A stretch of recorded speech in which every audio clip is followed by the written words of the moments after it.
picks, give me your insights. I want the bets from Betting Weekly, because we win, that is our motto. Sometimes we win, sometimes we don't win. Don't give us the bird, don't give us your stink eye. We try our best and we're successful. Come watch our show, Bet River sponsors. It's time to start, enjoy the show.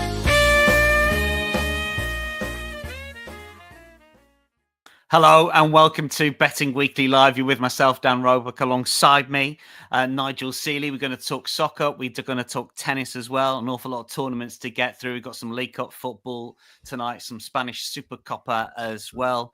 Nigel, great to have you on. How are you? Well, I was really enjoying that intro. Just as the saxophone started, then it cut off. I was another 10 seconds. I would have been right in the mood. It was getting me right in the mood. Yeah, I'm good. I'm good. Looking forward to today. Good match last night, wasn't it? The Arsenal-Newcastle game. Yeah. Hopefully tonight's match offers the same. I think it will. And busy time of tennis, obviously, with the Australian Open just around the corner, a week away. So all good. All back after the new year, all refreshed and all ready to go. So busy period of time here. Yeah, look, very briefly. Now, the last time that I did the live show was on Monday with Lewis. And just before we came on air, we got the sort of news through on various websites that Julian Lopetegui had been sacked. As it turned out, he wasn't.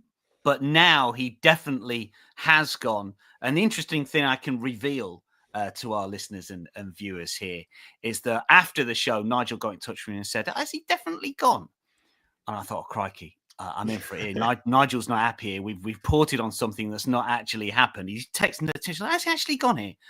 I was like, oh, mate, no, I'm really sorry. I don't think it is. He says, no, it's all right. It's absolutely fine. It's just that he sevens on with a few websites here. We might be able to get a few grand down. That's what Nigel that was right. Yeah, that was what I was thinking. But the interesting thing, he has gone here. I mean, we think that Potter's probably a shoo-in for the job. I mean, it's no real surprise. And I feel a bit sorry for Lopetegui because for the last few days, he's just been in limbo, Nigel. Yeah, I mean, he's been not for the last few days since he started. Yeah. I mean, he's got off to a bad start. We know what it's like at West Ham. If you get off to a bad start and you don't get the fans behind you, you're in trouble. As managers before and managers after him will come, and it will happen the same thing. If you get off to a good start and you win things, the crowd are brilliant. But it's a very hostile place at West Ham. I mean, I don't know what they expect really. I think West Ham are a club that probably expect a little bit more, but they have spent a lot of money. It takes a little bit of time to gel. You thought they were getting somewhere, then it's the manner of the defeats, the 5-0 loss against Liverpool, the heavy defeats. You know, the match against Arsenal was an embarrassment in the first match. But I mean, they're in trouble. Potter's the man. I mean, the state of West Ham at the moment, I don't think Harry Potter would be able to get him out of trouble. So they're in some real big problems. It looks like he's got the job. He's going to come into some big matches, though. I looked at their next matches. You've got Aston Villa in the FA Cup, I think this week on Friday night, I think it is. And then he has 5 of the next 6 matches are London derbies. So he's right in straight away into the mix. And he seems to be a manager, Potter, that, you know, when he was at Brighton, he did a good job and not really under much pressure. You know, he come in and done a very, very good job at Brighton. Then he went to Chelsea and all the expectation was on him and he didn't really deliver. And now he's going to a West Ham club that expect results quick. I'm not quite sure it's going to happen as many people hope. They're a bad side defensively. They're in trouble, and the fixture list is not kind. And we've said before on these shows and many shows I've done with you, the manager bounce back in the Premier League is a bit of a myth. So we'll see what happens. Indeed, we shall. A very good morning to Rick Haley, who was messaged us. Hey says hello. David says good morning from Nigeria. Ming Chung, hi, Nigel and Dan. Duncan, afternoon, everyone. Paul's been on. Hello, Paul. Hope you're well. Hi, guys, says Villa fan Dave Clark. Let's get it today. I've got some good games on. Adam Thompson, up the mags. Adam gave us a brilliant stat yesterday about Bruno Guimaraes. And incidentally, Adam, just before the game kicked off, around about 45 minutes before the game kicked off, I've got the sort of Opta feed, and your stat popped in the Opta feed. It wasn't there earlier, and it came in. So I don't know if Opta are across what you're tweeting about, Adam, or maybe our show, potentially. Duncan says Sky have reported that Potter all but confirmed. The real Brendan says, morning from Toronto, you two bald goats. I'm not quite sure. Yeah, well, what can you say? Well, Dean Blake. There's quite a few on this channel. You know, the same comment you can copy and paste on the tennis show of me and Sean Calvert. But Sean Calvert, actually, yesterday's show, Sean Calvert was mentioned about his sunbeds. He's going on sunbeds now. He's going to the Essex Beauty Centre for sunbeds. and he mentioned it today, which is one person you never think of. I can't believe that. He also mentioned today, no joke, that if he was, I said, you're going to have your teeth done and all this about your hair done. And he actually said he wouldn't rule out hair transplant at one stage. So he's a new man in the new year. Hair transplant, teeth, fake tan. Sean Calvert he's changed. He's changed. That's unbelievable. When we saw him at the Christmas Day, I would never have guessed that. Is there an event in Turkey coming up? Because if he goes to that and then he comes back with new hair and new teeth. That's probably it was. It says great winner from Steve last night. Yeah, the boys were on really good form last night. Dean's been talking about the tennis. We'll get to that shortly. And Ashley says Lopetegui, one of the worst West Ham managers ever. Well, there's been a lot of them, hasn't there? Look, plenty of big winners and big losers across Bet Rivers last night. Just a little bit of copy for you on some of the basketball, the college basketball. Someone had 30,000 on Kentucky on the money line against Georgia. Georgia hadn't beaten the top 10 team in 5 years, but they did last night. So that bet was lost, unfortunately. But one of the NBA bettors, Bet Rivers, managed to pump $27,000 on the Celtics at -6 at the Nuggets. That was a winner. If you've got any plays in the American sports, stick it in the comments and we're happy to pass them along. Lots of live streams. If you're a Bet Rivers customer, if you've got an account, make sure you get on. You can watch an awful lot of sport, all of the tennis, the Australian Open qualifiers as well, ATP Auckland, WTA Adelaide and Hobart, and also some cup streams as well for the soccer tonight, including Spurs against Liverpool, Benfica against Sporting Braga in Portugal, also cup football in Turkey and in Belgium, streamed on the Bet Rivers app and the Bet Rivers website. Just a brief reflection, Nigel, before we get into some picks on tonight's games, because we're going to talk football first. But Arsenal against Newcastle last night. Now, the boys put up Newcastle, I think, on a tie no bet and also drawing away. So they got it right, Steve and Jack, wasn't it, yesterday? What did you make of that performance from Arsenal Newcastle? Because you looked at the XG, and Arsenal's XG, according to Opta, was 3.06, biggest for a long time without scoring. Newcastle was a lot less in terms of the stats, but it was Newcastle who managed to win. And I thought, I know Arsenal missed chances, but I thought Newcastle controlled stretches of the game and looked pretty good. What did you make of it? It goes back to my logic about XG. Someone's just put up there the stats PPDA. I've got what's all that about? Leave me out of that PPDA. Sounds like a version of the darts. PPDA, the sort of new darts. PPDA stats, full tilt and all that stuff. What a load of rubbish. Anyway, it just shows you that the stats are a load of rubbish, doesn't it, really? You create 3.06 chances. I don't think there was one time I actually thought that Arsenal were going to score. A couple of good saves from the goalkeeper, but it doesn't make any difference. If you've got a team like when you've got Havertz running your line and players that just aren't good enough at that level, you can create as many chances as you want. You could create 10.7 XG and I could play up front. You're not going to score, but you got one guy in Isaac who can put the ball in the back of the net on any given chance, and that's the difference between the two sides. And that is why all these stats and all this stuff is a little bit OTT. You're only as good as the person who puts the ball in the back of the net. You've got an absolute finisher. It doesn't matter. He can create 2 chances, 2 goals. If you haven't, you're in trouble. And that yesterday, as we said throughout this season, we were very strong on Arsenal to win the Premier League. And as it's gone on and on and on, the difference of putting the ball in the back of the net and their petulance really in matches so far this season will ultimately what cost them.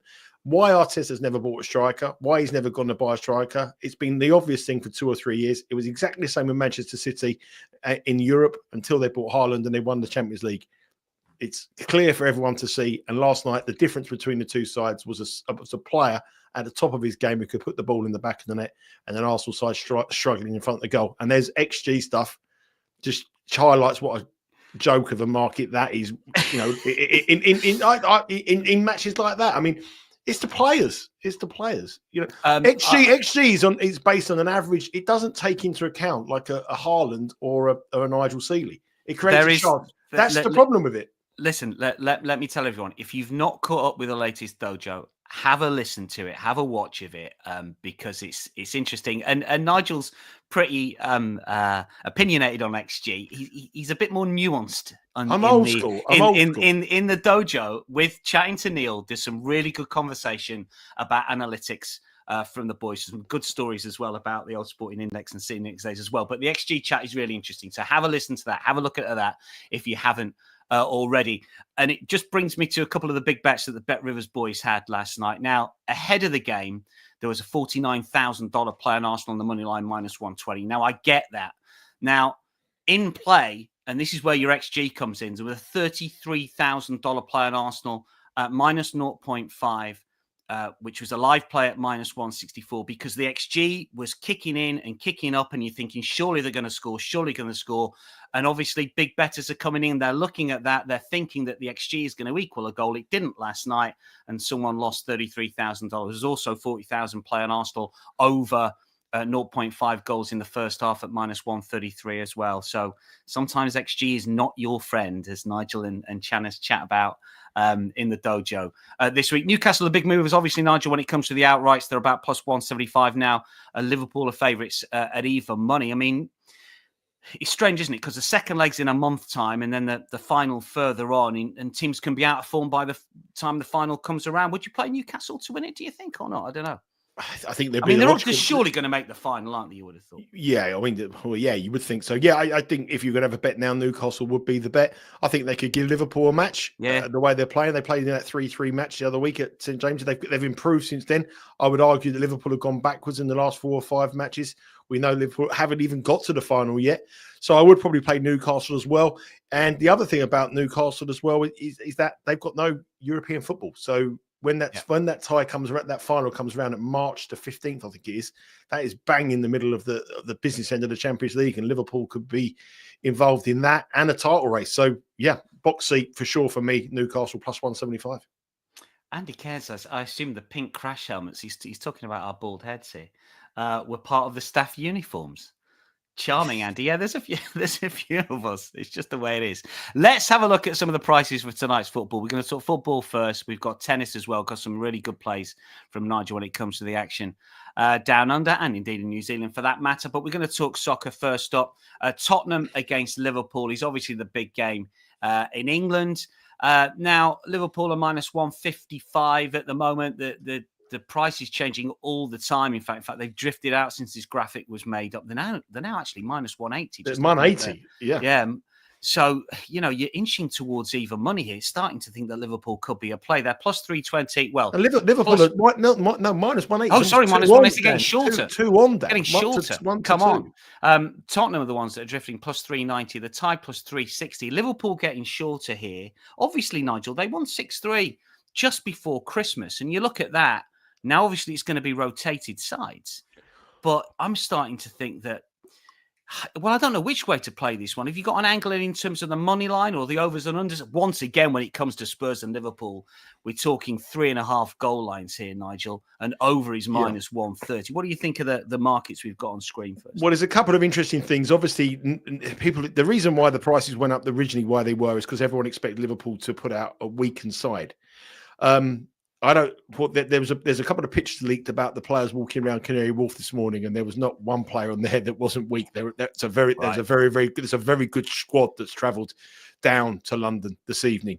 They also think that Liverpool have it as a massive advantage is that they play Accrington at the weekend, the League Two side in the FA Cup, before they go back. So they haven't got a big FA Cup side, so they can put out a very, very strong side here and go for it. And the same can be said for Tottenham, because Tottenham could put out a good squad, good team, because they've got Tamworth, the non-league side, in the FA Cup as well. So I would expect both of these sides to go very, very strong tonight. A couple of changes maybe to Liverpool, but I think Tottenham will go with the best squad they have, because you've got to remember their manager famously said, "Judge me on the second season, I'll win trophies." But he's only got 2 left to go. He's got 3 left, isn't he? The FA Cup, this one, and the Europa League. So this is his best chance to do something. So he's got to put a performance in here. Ange Postecoglou only knows to play one way of football, and that is all-out attack. He doesn't have a plan B. He has no idea defensively. He plays that high line, And this will be as open as you can see. The match yesterday, I actually bet under 2.5 goals. How I cashed, I don't know. I should have lost my money on that one. And I think this one here is going to be more of the same. The Liverpool price suggests, like I say, that they're going to put out a strong side. If you look at the squad, they brought Van Dijk, Mohamed Salah. Yeah, Van Dijk's not played in this competition at all this season. Salah's played as a sub, but he's never started. So Trent Alexander-Arnold is the interesting one. He was dreadful at the weekend, something that I thought may be a problem. You know, his body language doesn't suggest he's happy at the moment. He wants to move to Real Madrid. So he's the interesting one for me. But whoever Liverpool bring in, whether it's Jota, whether it's Diaz, whether it's Nunes. I mean, you could argue, Nigel, that if Trent doesn't play and the young lad Conor Bradley plays, that's an upgrade. Yeah. I mean, to me, I just think that they're. I wouldn't say it's an upgrade, but I think Trent is a much better player. But he's a good. You know, he's not a weak replacement. But you've got to think here that Liverpool, the price for this suggests that people know that Liverpool, the team, who's ahead of it. There's no other reason for that. That's a big move. 155 to minus 180 in the space of 2 hours. It's a big move. So I would expect Liverpool to have a very, very, very strong side out. I would expect Tottenham to have a strong side out, and that just means goals. If we go back, 6-3, and that was only, 2.5 weeks? Just before Christmas. 3 weeks ago, 6-3 result. Prior to that, 4-2. If we go back through the last 9 matches between these two sides, all 9 of them, both teams have scored. In 8 of the last 9, 2.5 goals was cashed. In 5 of the last 9, 3.5 goals are cashed. And 5 of 9, so I'll start again. Over 3.5 cashes cashed 5 times out of the last 9, and 4.5, 3 of the last 9. If we look at Liverpool on the road, 5-0, 6-3, 2-1, 3-3, 3-2, 3-2, 2-2 in their last few matches. Just goals galore. They give up goals, but they just relentless going forward. Goals from every part of the pitch. 41 goals in their last 9 matches in this fixture, and 44 goals in 11 matches on the road this season domestically in England. Interesting for me, over 2.5 goals is cashed in 9 of 11 of Liverpool's road matches domestically this season. 6 in 11 in the 3.5, and 5 of the 11 in the 4.5. But if you're playing at minus 110 and you bet over 3.5 in all the last 9 matches where there's been so many goals between Liverpool and Tottenham, and you played over 3.5 goals at that price, minus 110, minus 114, you'd actually lose money. Interesting. Where you'll make money is by the market's caught up, is what you're saying. No, where you'll make money is you'll make money over 4.5, because when these two go over, they go over big. They don't just go over like, it's the 2.5 cashes pretty much every time these two take the pitch, and pretty much time Liverpool take to the pitch on the road. So the 2.5 is a low price. If you're looking at a low, what 2.5 must be? It must be minus $3. I'm guessing 2.5 goals. It must be crazy. So under 2.5 goals is minus 350. That on the statistically between these two matches, Liverpool Mo matches, that's justified. But to take over 3.5 at minus 115, if you did that every match, you would actually be losing or dead level. It's the 4.5 one that is cashing you more, because when they go over big. So my advice, if you're betting you want to be over tonight, take the bigger price on over 4.5, which was plus 225 before we went there. It's now plus 205. Because that has cashed in 5 of 11 in Liverpool road matches this season, compared to 6 of 11 in the 3.5 market. So 6 of 11 betting at minus 110, or 5 of 11 at plus 225 or 205. That's the better bet. So I expect this to be a very, very entertaining game. And I think the only value on the goal market is to go one higher than the norm and go over 4.5. You mentioned the Liverpool line. It was interesting that Salah and Van Dijk have both travelled. Fox Feed just suggested, as well as we were saying, that none of them have started in the League Cup this season. Salah has come on as a sub, but Van Dijk hasn't. The fact that he's there makes me think he's going to play. And the fact that they drew with United at the weekend, maybe Arne Slot wants a little bit of a response as well. And as you say, they've got an easy game at the weekend in terms of Accrington Stanley. So we might see 1 or 2 more senior players play. I don't think it's the worst thing if Bradley plays instead of Alexander-Arnold. And also, as you say, there's an awful lot of very, very good players in that Liverpool lineup. And Spurs will go as strong as they can go, which isn't great at the back, because they've still got players missing, as we know, and they could well give their new keeper a debut. I'm not quite sure if Angie's going to do that. We had some stats from one of our commenters here about the keeper, Antonin Kinski, who they side from Czech football, saying Spurs will probably play their new keeper. His stats from Opta, save percentage 83.3, minimum 10 games, perhaps goalkeeper saves Tottenham.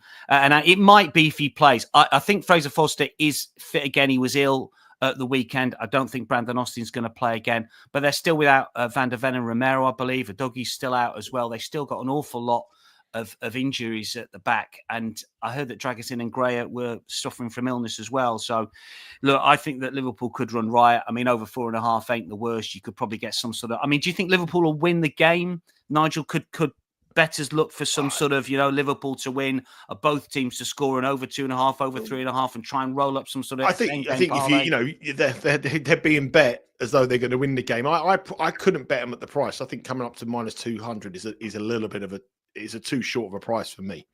So I probably wouldn't bet them at the price, and even I wouldn't want to enhance it. I just like the goal line. I wouldn't be surprised to see this be an entertaining draw. It's that kind of match that I think could be a draw. There is a point there about the first legs.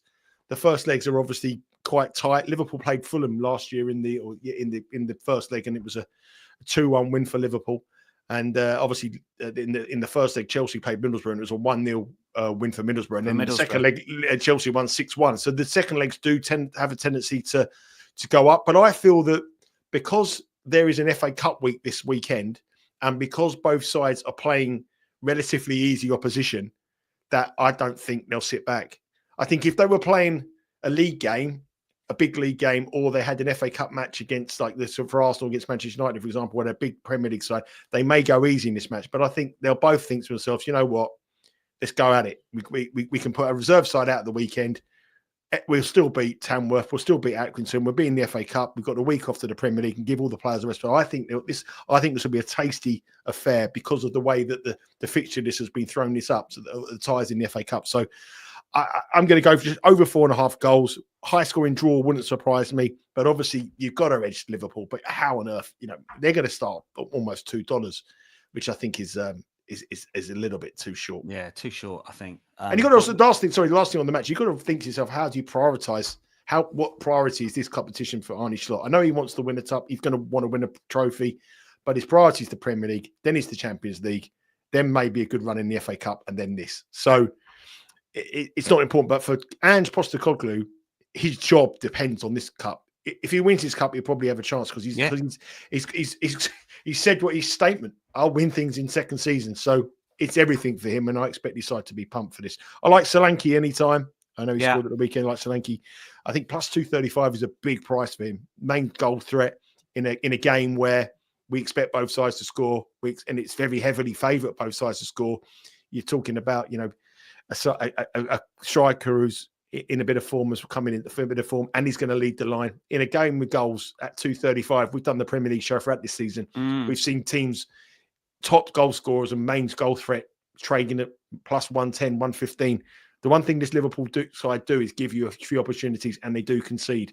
And I expect Tottenham to at least score one. So Solanke at 235 could be a prop that I like as well. Let's just run through one or two of the comments, because a lot of you commenting on tonight's game, and indeed XG for that matter. Who said can't eat XG? Rich, that's the sort of thing Nigel would say, that you can't eat XG. Dean says Gordon should be a left winger for England. Well, he has scored for England this season. And Arsenal should have started with Gabriel Jesus, potentially. I'm not so sure about that one. What else we got here? Rick says on the game, going to bet over 3.5. You could go the one over. Adam Thompson says Spurs, Liverpool over 1.5 first half goals at plus 102. And Hey says Solanke to score as well. He's going with you there, Nigel. What else have we got here on the comments? Yeah, Solanke is now plus 265, says Paul. Ming says, which trophy does Spurs have the best chance of winning? Well, it's probably this one. I mean, the FA Cup's going to depend on the draw. If they get players back later on in the season for the Europa League, that's a possibility. But just in terms of the odds, it's the League Cup, isn't it, Nigel? It's as simple as that. That's the League Cup tonight. So we like over 4.5 goals. You could play over 3.5 if you're a bit more conservative. Solanke maybe to score. I like some of those first half plays as well from one or two of our commenters. We have got Spanish football as well tonight, although it's out in Saudi. This is Athletic Club versus Barcelona. This is the first semi-final of the Supercopa. And Barcelona are short price favourites, minus 122. They are inching towards even money. Athletic Bilbao plus 310, plus 270. The draw over and under is 2.5 goal line at the moment. The second semi-final is Real Madrid Mallorca tomorrow. Incidentally, both managed to get the better of fourth tier opponents in the Copa del Rey recently, but Athletic Club, who are the holders of that particular trophy, they won it for the first time in 40 years last season, had to endure penalties and get beyond Logroñez on spot kicks. Barcelona were a little bit easier. They've got this situation, Nigel, with Dani Olmo and Pau Victor, none of which we think can play tonight. But you tend to think that both Athletic Club and Barcelona in particular need a bit of a boost because they've dropped off the pace in La Liga recently. Their form hasn't been great in the league. They did win in that Copa del Rey game at the weekend, but this is an interesting one because I'm sure that the sponsors will want Barcelona to get through. Have you got any sort of angles for this? I know it's not generally your area of expertise, but I know you look at the Barcelona games, you keep tabs with them. Yeah. And obviously it's a big game in the context of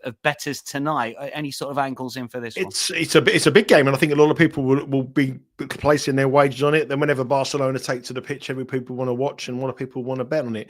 I think the coincide their form is the Yamal's back. I mean, that is the big thing. They don't know if he's going to start, but he's in the squad, and you tend to think he's such a big player for them. A club like Barcelona, who would have thought they're reliant on an 18-year-old? You know, it's amazing really what a talent he is. But I was looking at this match all the way through, and I was just trying to find a case for Atletico Bilbao, and everything on the stats and everything on the recent form coming into it will make Athletic Bilbao a bet here at plus 320. I mean, they're unbeaten in 15 matches. They don't concede many goals. They're pretty solid, and they're on form at the moment, doing very well domestically. And Barcelona have this problem. But then when you break the match down, and as you said, the last two this is a tournament in Saudi. The last two Super Cups have been held in Saudi, and the last two Super Cups have featured Real Madrid and Barcelona in the final. It's the one that everybody wants to see, and it's not like the Saudis are short of a few quid, is it? So, I think if this match was played on a neutral pitch in Spain, I'd probably bet Bilbao. But given the fact it's out in Saudi, where they want the best and they want their nation to host the best and they want to see the best, I wouldn't be surprised at all to see a Barcelona v Real Madrid match. I was looking at the total here, and it depended on the team news, but I thought that the under at plus 114 perhaps was a little bit of a wager. But if Yamal plays, then that sort of counters that out. I thought that was probably a little bit closer on the edging on that, given the way that Bilbao are quite defensively strong. I know Barcelona are attackingly very, very strong, but I think that Bilbao can cancel them out. And the other thing here is you've got a prolific goal scorer in Lewandowski, and that was you're talking about goal scorers, and we're talking about betting Solanke at plus 265. You can bet Lewandowski at plus 117, and this guy's on fire in this competition. He scores goals for fun. He's timeless in his age. Doesn't seem to get any. He doesn't go backwards. He seems to keep going and going and going. And I think to get plus 117 for Lewandowski to score any time, perhaps is the best bet in this match for me. So Lewandowski, anytime goal scorer in a tournament that he's scored in every match in his tournament, hasn't he? And he has. Yeah, I would probably go for an under 2.5 goals if leaned to, but at a bigger price than under 2.5 goals, Lewandowski would be the bet plus 117. So Lewandowski 1-0 Barcelona, that'll do for me. Yeah, you watch specially if you're a BetRivers account holder, Lewandowski to score, Barcelona to win. That's the boost on the website.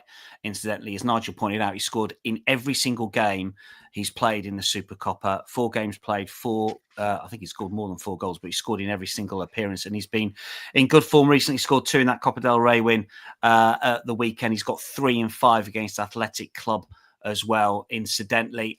Just to take it back to that Spurs game for a second, because I did get a little bit of information from our traders at BetRivers. 86% of the money and 89% of tickets on Liverpool. And again, the overs has been smashed as well. And just 1 or 2 prop bets that I'll pass on. Kulusevski, $1,500 play, pretty much under 1.5 shots on target. So they think that Dejan's not going to have a great time on that. And also bits and pieces of bets for Bergvall under half a shots. And also some money on under 3.75 Asian goals. That's a brave one. And also a $400 play on over 3.5 total corners. And just 1 point that Stuart's picked up on, Spurs are 7-1 for the League Cup and they're 7-2 favourites for the Europa League. This is true. They are plus 450 in American money for the Europa League. So, yeah, they're actually shorter for the Europa League. I'll tell you what, just speaking of Athletic Bilbao, the Europa League is staged at San Mamés this season. They're plus 550. They take on Besiktas on match day 7.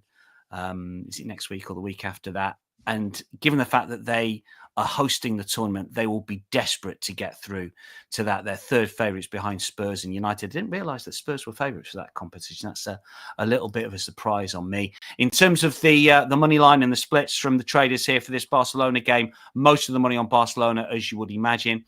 Most of the money on overs as well. Both teams have scored, failed to hit 5 of the last 7. 1 or 2 stats for you here. And unders, as Nigel was pointing out, has hit 9 of Bilbao's last 14 matches. So you always tend to think it's the unders that drags the over teams down rather than the other way around. And bits and pieces of money, some 3-figure wagers on Barcelona on the money line, Bilbao double chance, and also on the draw as well. Last 3 times that they played in cup competitions, it's always gone to extra time. So that might be an angle here. So that match will be kicking off at like 11 o'clock. It'll be 11 o'clock local time. 12 o'clock midnight. It'll be midnight. It's very late local. It'll be midnight. I think it's 2 p.m. Eastern. Yeah. So that'll be midnight in Saudi. Yeah, it's 2 p.m. Eastern. So, yeah, it's very, very... And it's one of those things, we talked about the Italian Super Cup last week, Nigel, and you've been out in Dubai recently, so you'll know, if you're playing late on, the heat's not going to be an issue. My only issue sometimes with these games is the pitch any good? Because you tend to play unders if the pitch is poor, but I suspect that Saudi have put a little bit of money into making sure that it's decent. I don't care where you are in the world. I mean, to play at midnight after a long travel there, maybe. But this is Spanish teams. They have dinner at 2:30 in the morning, don't they? I don't know, but I like the under 1-0 Lewandowski. That'll do. What else have we got in the comments here? Dave Clark says Bradley probably going to play for Liverpool. Andy Cairn says thanks for the Joe Linton yellow card shout last night. Ming says Ange always wins something in the second season. Yeah, that's what he keeps talking about. What else have we got here? Spurs United top 2 in the market. There must be a bet in the rest. That's true for the Europa League if you think about it, although you tend to think United might be moving in the right direction. A lot of really good tennis. I say really good tennis. Tennis in terms of when it's being played for American bettors is key, because I think the timings, Nigel, are good, aren't they, for stateside players when it comes to the tennis coming up, because we've got action in Adelaide and also Auckland. So what we're talking sort of late evening, good for a late night session for bettors. Tonight's around about 9 p.m. We'll be starting today. Nothing better than you and I like a good late night session, Dan. We've had a good late night session. I know. I was on the phone with Simon Holden yesterday trying to arrange an afternoon session. Really? I'm dry. Are you dry, Jan? I'm dry, Jan, at the minute. No. You'll be getting me a text very shortly. Anyway, I mean the Adelaide starts at 9 o'clock tonight Eastern time, runs through to the early hours of the morning. Yeah. I've just recorded a show with Sean Calvert. Sean Calvert's been good for me. Gave a big winner yesterday, and he's got a pick in this tournament to win the tournament at the start of the tournament. It's Stanis Kokkinakis, and Kokkinakis was 22-1 when he gave his pick to win it on Sunday's show. He's now 5-1 to win the tournament. So Kokkinakis is in a big match this evening against Sebastian Korda. He didn't cover that match in that. It's not one of his picks. We've got 2 matches that I'm going to cover here. We've got Kekmanovic and Bonzi and Kokkinakis against Korda. The one thing I will say about Adelaide, it's a very quick surface, so you've got to look for players who are big servers. And Kekmanovic and Bonzi is actually the bigger server. He's been in good form at the end of last season. He won one of his home tournaments in Metz, and he's done all right, and he's up against Kekmanovic, who is a bit of a journeyman in the tennis world. And Bonzi's available plus 110 with Bet Rivers to beat Kekmanovic. I'm not, I wouldn't be telling everyone to rush out and bet it, but I think that's a bit closer than those odds suggest there. So I'll be making a little bit of a case for Bonzi. Kekmanovic is a player that's very mechanical. He's a player that I don't really like to watch, but I think Bonzi's got the game on this surface to cause him problems. The other match is very, very interesting. As I say, we're involved with Kokkinakis here. We're on him at 22-1 to win the tournament.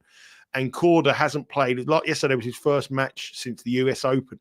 But these coming into this match, Korda, he had fitness injuries, but he had a win yesterday against Davidovich Fokina. But the last time these two played was in Washington in 2024, and Kokkinakis won the first set 7-6, and he was 5-2 up in set number 2, and he hit a winner on a match point. Korda reached for it, thought he was going to hit the ball long. They both come to the net to say the game was over, but Korda managed to fluke it, and it landed in at 5-2. And then Kokkinakis completely, his head went after that, and Korda won that set 7-5. And then in the third set, Kokkinakis got injured and had to retire from the match. So I think he's out for a revenge here. This is a huge match for Kokkinakis. This is his home tournament. He's from Adelaide. He's got some history against Korda, and I think he's going to be up for the challenge. It's the late match. It's 3:30, so it's going to be primetime television in Australia. All the Aussies will be out cheering their man. And Korda is flaky. I wouldn't bet him at plus 120 because we're already on at 22-1 to win the tournament. But if you aren't involved on the future on Sunday's show and game bet match, maybe have a little bit of an interest on Kokkinakis. So I like both underdogs in Adelaide tonight. I like Bonzi at plus 110 and Kokkinakis at plus 120. The other two matches, as I say, are previewed by Sean on Betting Weekly Game Bet Match, and the podcast will land after this show. Good stuff. Dean's been on, says he's backed Giron in Adelaide. Says not the easiest of draws, but playing well. He's backed him at 25s. Latest price was plus 1,500, I think, for Giron there in Adelaide. That's Adelaide's outright and matches done and dusted. We'll stick with the ATP Tour and move on to Auckland here. Once again, I know you've covered this, haven't you, in the tennis show with Sean here. These are the latest prices. I mean, I just had a quick look at this, Nigel, before we came on air. I mean, all of the top seeds have gone, haven't they, in this one? We've got Mensik plus 200, Mickelson plus 350, Monfils plus 400. Been a bit of a bloodbath for the seeds, hasn't it? Well, it usually is the week before a major. You know, the women's games are slightly different, but we'll come on to that in a minute. But the week before a major, the best players don't really want to go in to the tournament overstretch, so they want to come a bit of match practice, get to the quarterfinals, semi-finals will be ideal, and then go on. But none of these players here have got any chance of winning the Mensik could go far in the Australian, but none of these got any chance of winning the Australian Open. So it's a title for them to win here. Mensik is a very, very talented player. He's going to be a future big star. He's going to be in the top 10 in the world, I believe, in the next couple of years. He's excellent, with a little bit inconsistent and a little bit in and out. Mickelson is a talent, 20-year-old American doing well, and he got Kel Monfils, who's 39. Monfils has played an awful lot of tennis in the last couple of weeks at his age. He starts the season quite well, but at 39 years of age, I wouldn't be rushing to bet him. He struggled in the round one, come through yesterday in a match against Jan-Lennard Struff, but at minus 315 in this match, Diaz Acosta is someone I think at plus 240 could be worth a little bit on the money line as well. But I'm much more interested in him on the spread, plus 3.5 here, because Monfils does go in and out. He is 39 years of age. Like I say, Diaz Acosta's a lot younger. I think he's 24. Diaz Acosta. So he's the younger man, fitter man.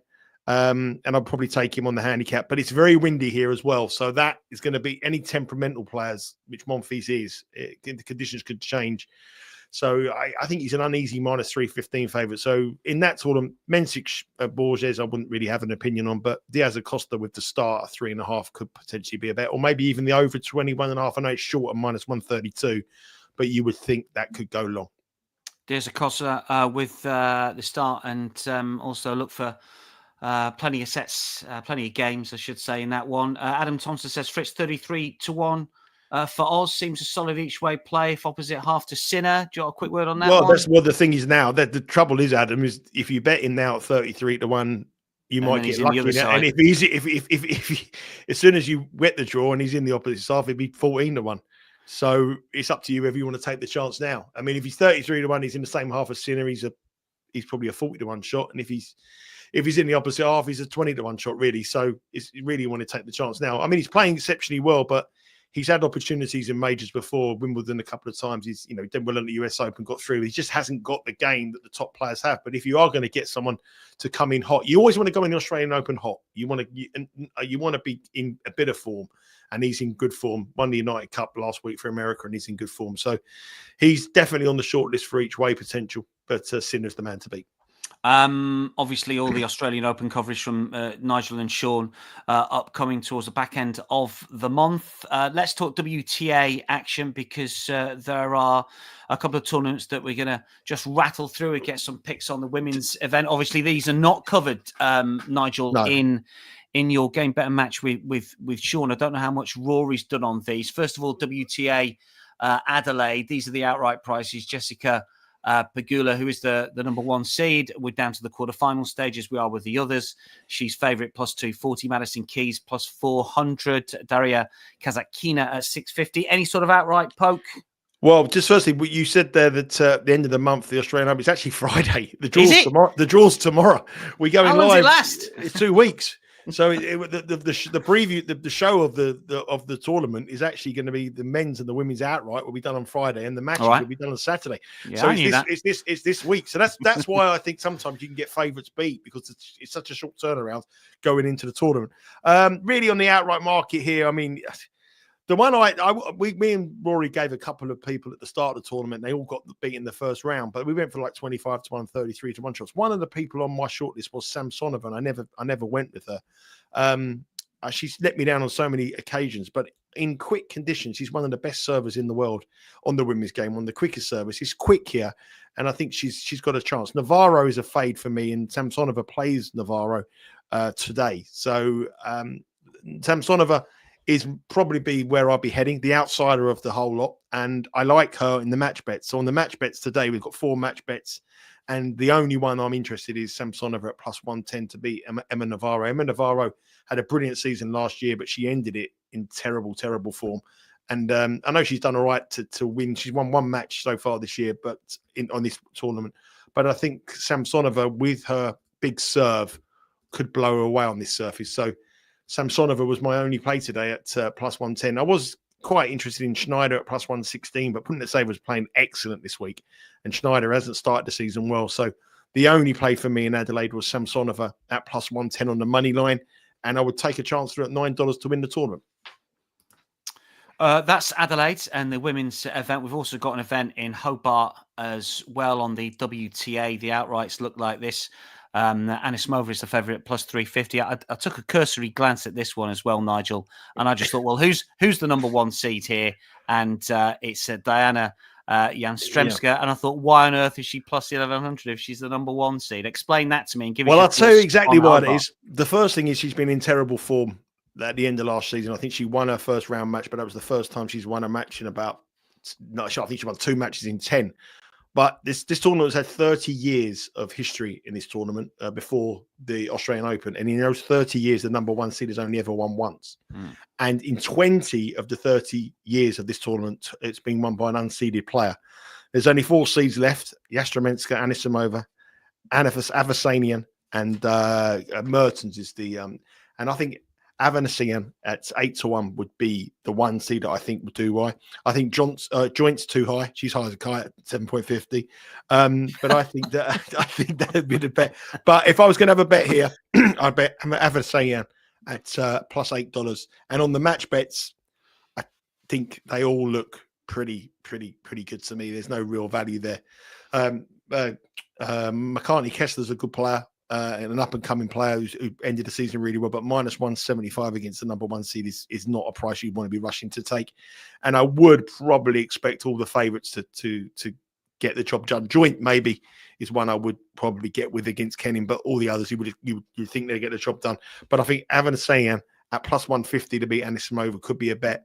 And I would like her, if she won the plus 150, then she's going to be $3 to win the tournament. So that would be my lean. I mean, the only bet I would have on the women's tennis tonight, I bet Samsonova at plus 110 to beat Navarro. I think Navarro's a fade.